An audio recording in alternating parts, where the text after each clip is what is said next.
ಇದು big boss ಹೊರಗಿಂದ ಆಯ್ತು. ಹೊರಗಡೆ ಏನೇನ್ ಆಗ್ತಿದೆ ಅಂತ. ಇನ್ನು ಬಿಗ್ ಬಾಸ್ ಒಳಗಡೆದು. ಬಿಗ್ ಬಾಸ್ ಒಳಗಡೆ ಏನಂತಂದ್ರೆ ಆಟ ಚೆನ್ನಾಗ್ ಆಡ್ತಿದಾರೆ ಗಿಲ್ಲಿ. ಕೆಲವು ಟಾಸ್ಕ್ ಸೋಲ್ತಿದಾರೆ, ಗೆಲ್ತಿದಾರೆ, ಕಳಪೆ ತಗೊಂಡಿದ್ದಾರೆ, ಉತ್ತಮನು ತಗೊಂಡಿದ್ದಾರೆ. ಎಲ್ಲದೂ ಕೂಡ ಕ್ಯಾಪ್ಟನ್ ಕೂಡ ಆಗಿದ್ರು ಚೆನ್ನಾಗಿತ್ತು. ಇದ್ರ ನಡುವೆ ಕೆಲ ಸ್ಪರ್ಧಿಗಳ ಜೊತೆ ಅವರು ಬೇರೆ ರೀತಿ ಅಗ್ರೆಸಿವ್ ಆಗಿ ಅಂದ್ರೆ ಹುಡುಗಿ ಹೆಣ್ಮಗು ಅಂತ ನೋಡಿದ್ರೆ ಅಗ್ರೆಸಿವ್ ಆಗಿ ಮಾತಾಡ್ತಾರೆ. ಆಮೇಲೆ ಕಾವು ಕಾವು ಅಂತ ಕಾವ್ಯ ಹಿಂದೆ ಹೋಗ್ತಾರೆ. ಕಾವ್ಯ ದೂರ ಮಾಡಿದ್ರು ಹಿಂದೆ ಹಿಂದೆ ಹೋಗಿ ಗಿಲ್ಲಿ ವ್ಯಕ್ತಿತ್ವನ ಕಳ್ಕೊಳ್ತಿದ್ದಾರೆ. ಯಾಕೆ ಬೇಕಿತ್ತು ಗಿಲ್ಲಿ? ನಾವು ಸಪೋರ್ಟ್ ಮಾಡ್ತೀವಿ. ಬಟ್ ಕಾವ್ಯ ಹಿಂದೆ ಯಾಕೆ ಹೋಗ್ಬೇಕು? ಅನ್ನೋ ಥರ ಒಂದು ವಾದ. ಸರ್ ಅದು ಇವಾಗ ಅಗ್ರೀಶ್ವಗಾಗಿದ್ರೆ ಅಂತಂದ್ರೆ ಸುದೀಪ್ ಅವ್ರು ಒಂದು ಎಪಿಸೋಡಲ್ಲಿ ಹೇಳ್ತಾರೆ, ಯಾರು ಮರ್ಯಾದೆ ಕೊಡ್ತಾರೆ ಅವ್ರಿಗೆ ಮರ್ಯಾದೆ ಕೊಡಿ, ಯಾರು ಮರ್ಯಾದೆ ಕೊಟ್ಟಿಲ್ಲ ಹೋಗೇ ಬಾರಿ, ಏನು ತಪ್ಪಿಲ್ಲ, ನಾನೇ ಕೊಡ್ತಾ ಇದ್ದೀನಿ ಅಂತ ಹೇಳ್ತಾರೆ. ಈಗ ಅವರು ಮರ್ಯಾದೆ ಕೊಟ್ಟರೆ ಸರ್, ಇವಾಗ ನೀವು ನಮಗೆ ಮರ್ಯಾದೆ ಕೊಡ್ತಾರೆ, ನಾವು ಮರ್ಯಾದೆ ಕೊಡ್ತಾ ಇರ್ತೀವಿ. ಅದನ್ನ ಬಿಟ್ಟು ಬೇರೆ ಥರ ಎಲ್ಲ ಮಾತಾಡಿದಾಗ ನಾವು ಅದೇ ಥರ ಮಾತು ಬರುತ್ತೆ. ಇನ್ನೊಂದು ಇದು ಕಾವ್ಯ ವಿಚಾರ ಬಂತು ಅಂತಂದ್ರೆ ಅದೊಂದು ಸ್ವಲ್ಪ ನನ್ಗೆ ಯಾಕೋ ಇಷ್ಟ ಆಗ್ತಾ ಇಲ್ಲ ಅದನ್ನು. ನಾನೊಬ್ಬ ಗಿಲ್ಲಿ ಫ್ಯಾನ್ಸ್ ಆಗಿ ಹೇಳ್ತಾ ಇದ್ದೀನಿ ಸರ್, ನನಗೆ ಈ ಕಾವ್ಯದಿಂದ ಇದು ಮಾಡೋದು ನನಗೆ ಸ್ವಲ್ಪ ಇಷ್ಟ ಇಲ್ಲ. ಇವಾಗ ಬೇಡ ಅಂದವ್ರ ಮನಸ್ಸಿಗೆ ಭಾರಾಗಕ್ಕಿಂತ ಬೇಕನ್ನೋರ್ ಮನಸ್ಸಿಗೆ ನಾವು ಇದಾಗಬೇಕು ಅಂತ ಒಂದು ಗಿಲ್ಲಿ ಅನೌನ್ಸ್ಮೆಂಟ್ ಮಾಡ್ತಾನೆ. ಈಗ ಆ ಥರ ಮಾಡಿದ್ರೆ ಬೆಸ್ಟರ್ ಅನ್ಕೊಂತೀನಿ ನಾನು. ಬೇಡವ್ರನ್ನ ಹಿಂದೆ ಹೋಗೋಕ್ಕಿಂತ ಬೇಕನ್ನೋರ್ ಮನಸ್ಸಿಗೆ ಇದಾಗೋಣ ಅಂತ ಆ ಥರ ಮಾಡಿದ್ರೆ ಒಳ್ಳೇದು ಅನ್ಕೋತೀನಿ. ಇದು ನನಗೆ ಯಾಕೋ ಇದು ಕಾವ್ಯದ ಸ್ವಲ್ಪ ಇಷ್ಟ ಆಗ್ತಾ ಇಲ್ಲ ಅಷ್ಟೇ. ಕಾವ್ಯ ಹಿಂದೆ ಹೋಗೋದು ಬೇಡ ಬೇಡ ಅಂದ್ರೆ ಹಿಂದೆ ಹೋಗೋದು ಅದೊಂದು ಸ್ವಲ್ಪ ಇಷ್ಟ ಆಗ್ತಿಲ್ಲ. ಅದನ್ನ ಬಿಟ್ಟರೆ ಇನ್ನು ಗಿಲ್ಲಿ ಓಕೆ ನಮಗೆ. ಅದೊಂದು ವಿಚಾರದಲ್ಲಿ ನನಗೆ ಇಷ್ಟ ಆಗ್ತಾ ಇಲ್ಲ ಅಷ್ಟೇ.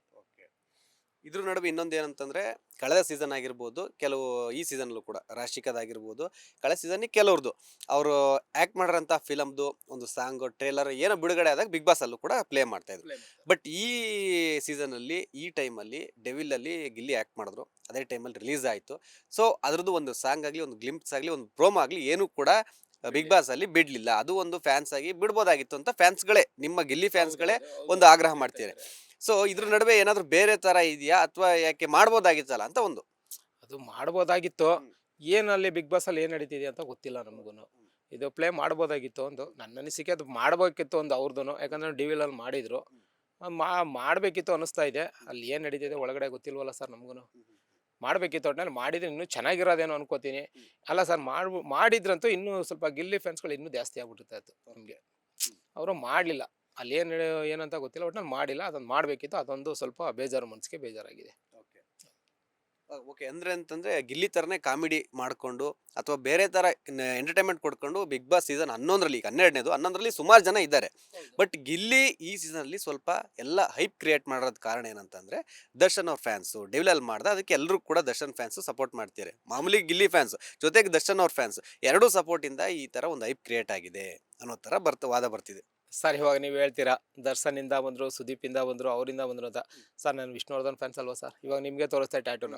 ನಮ್ಮ ವಿಷ್ಣುವರ್ಧನ್ ಫ್ಯಾನ್ಸ್ಗಳಿದ್ದೀವಲ್ಲ, ವಿಷ್ಣುವರ್ಧನ್ ಫ್ಯಾನ್ಸ್ಗಳಿದ್ದೀವಲ್ಲ, ಈಗ ಸುಮ್ಮನೆ ದರ್ಶನ್ ಅಭಿಮಾನಿಗಳಿಗೂ ನಾವೇನು ಹೇಳಕ್ ಹೋಗ್ಬಾರ್ದು, ಸುದೀಪ್ ಅವ್ರ ಅಭಿಮಾನಿಗಳಿಗೂ ಏನೋ ಹೇಳಕ್ ಹೋಗ್ಬಾರ್ದು.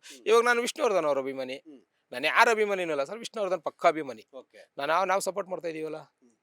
ನಾವು ವಿಷ್ಣುವರ್ಧನ್ ಅಭಿಮಾನಿಗಳು ಮಾಡ್ತಾ ಇದೀವಿ, ದರ್ಶನ್ ಅವ್ರ ಅಭಿಮಾನಿಗಳು ಮಾಡ್ತಾ ಇದೀವಿ, ಸುದೀಪ್ ಅವ್ರ ಅಭಿಮಾನಿಗಳು ಮಾಡ್ತಾ ಸರ್. ಎಲ್ಲ ಇವಾಗ ಧ್ರುವ ಸರ್ಜಾ, ಈ ದುನಿಯಾ ವಿಜಯ್ ಯಾರೇ ಆಗಿರ್ಬಾರ್ದು, ಎಲ್ಲರ ಅಭಿಮಾನಿಗಳು ಮಾಡ್ತಾ ಇದೀವಿ ಸರ್, ಒಬ್ಬರದೇ ಅಂತಲ್ಲ.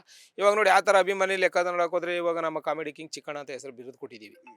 ಅವ್ರಿಗೇನು ಕೊಟ್ಟಿದ್ದೀವಿ, ಒಂದು ಕಾಮಿಡಿ ಮಾಡ್ತಾ ಇದ್ರು ಅಂತ ಅವ್ರನ್ನ ಬೆಳೆಸಿದೀವಿ ಇವಾಗ ನಾವು, ಅಲ್ವಾ ಸರ್? ಅವ್ರನ್ನ ಬೆಳೆಸಿದ್ವಿ. ಇವಾಗ ಹನುಮಂತು ಹೋದ ಸೀಸನಲ್ಲಿ ಅವರೊಬ್ಬ ರೈತರ ಮಗ ಅಂತ ಅವ್ರನ್ನೂ ಬೆಳೆಸಿದೀವಿ. ಧ್ರುವನ್ ಪ್ರತಾಪ್ ಒಬ್ಬ ರೈತರ ಮಗ ಅಂತ ಅವ್ರನ್ನೂ ಬೆಳೆಸಿದೀವಿ. ಸಾಧಕ್ ವಕೀಲ್ ಅವ್ರಿಗೂ ನಮ್ಮ ಕನ್ನಡ ಜನತೆ ಸಪೋರ್ಟ್ ತುಂಬ ಮಾಡಿದ್ದೀವಿ. ಈ ಥರ ಮಾಡ್ತಾ ಇದೀವಿ ಹೊರತು ಅವ್ರು ಇವರು ಅಭಿಮಾನಿಗಳಂತ ನಾವು ಇಲ್ಲಿ ಯಾರು ಮಾಡ್ತಾ ಇಲ್ಲ. ಏನೋ ಒಂದು ಟ್ಯಾಲೆಂಟ್ ಪರ್ಸನ್, ಇವಾಗ ಸಾಧಕ್ ವಕೀಲ್ ಎಲ್ಲರೂ ಬೆಳೆಸಿದೀವಲ್ಲ ಸರ್, ನಮ್ಮ ಕನ್ನಡ ಜನತೆ ಎಲ್ಲರೂ ಬೆಳೆಸಿದಾರಲ್ವಾ, ಅದೇ ಥರ ನಾವು ಇವನು ಮುಂದೆ ಬರಲಿ ಅಂತ ಬೆಳೆಸ್ತಾ ಇದೀವಿ ಅಷ್ಟೇ ಸರ್. ಸೊ ಫೈನಲಿ ಗಿಲ್ಲಿ ಗೆಲ್ತಾರೆ, ಹೊರಗಡೆ ಬರ್ತಾರೆ.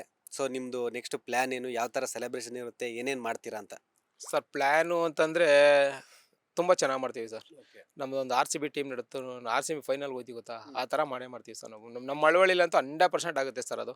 ಅದು ಮಾಡ್ತೀವಿ. ಇನ್ನು ಬೇರೆ ವಿಚಾರಗಳೆಲ್ಲ ಇದೆ. ಅದನ್ನು ಸ್ವಲ್ಪ ಗಿಲ್ಲಿಯವ್ರು ಗಿಲ್ಲಿ ಬಂದಾದ್ಮೇಲೆ ಅವ್ರ ಮುಂದೆನೇ ಕೂತ್ಕೊಂಡು ಸ್ವಲ್ಪ ಡಿಸ್ಕಷನ್ ಮಾಡಿ ಸ್ವಲ್ಪ ಇದು ಮಾಡಬೇಕು ಅಂದ್ಕೊಂಡಿದ್ದೀನಿ. ಅದು ಗಿಲ್ಲಿ ಫಿನಾಲಿಂದ ಮುಗಿಸ್ಕೊಂಬರಲಿ, ಬಂದಿದ ತಕ್ಷಣ ಸ್ವಲ್ಪ ಇನ್ನೊಂದು ಹಿಸ್ಟ್ರಿ ಕ್ರಿಯೇಟ್ ಮಾಡಬೇಕು ಅಂದ್ಕೊಂಡಿದ್ದೀನಿ. ಅದನ್ನು ಕೇಳ್ಬಿಟ್ಟು ಮಾಡೋಣ ಅಂದ್ಕೊಂಡಿದ್ದೀನಿ. ಅಲ್ಲಿವರೆಗೂ ನಾನು ಯಾವುದೂ ಇದು ಮಾಡಲ್ಲ.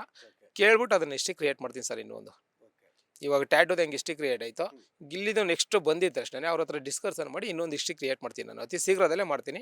ಅದು ನಿಮ್ಮ ಸೋಷಿಯಲ್ ಮೀಡಿಯಾದಲ್ಲಿ ನಾನು ಹೇಳ್ತೀನಿ ಸರ್. ಅದು ಅವ್ರು ಫಿನಾಲೆ ಬಂದಿದ ತಕ್ಷಣ ಅದನ್ನು ಕೂತ್ಕೊಂಡು ಅವ್ರ ಹತ್ರ ಚರ್ಚೆ ಮಾಡಿ ನಾನು ಇದನ್ನು ನೆಕ್ಸ್ಟು ನಿಮ್ಮ ಅದನ್ನು ನಿಮ್ಮ ಫಸ್ಟ್ ಚಾನಲ್ ನಿಮಗೆ ಕೊಡ್ತೀನಿ ನಾನು ಅದನ್ನು. ಅದು ಹಿಸ್ಟ್ರಿ ಕ್ರಿಯೇಟ್ ಮಾಡ್ತೀವಿ.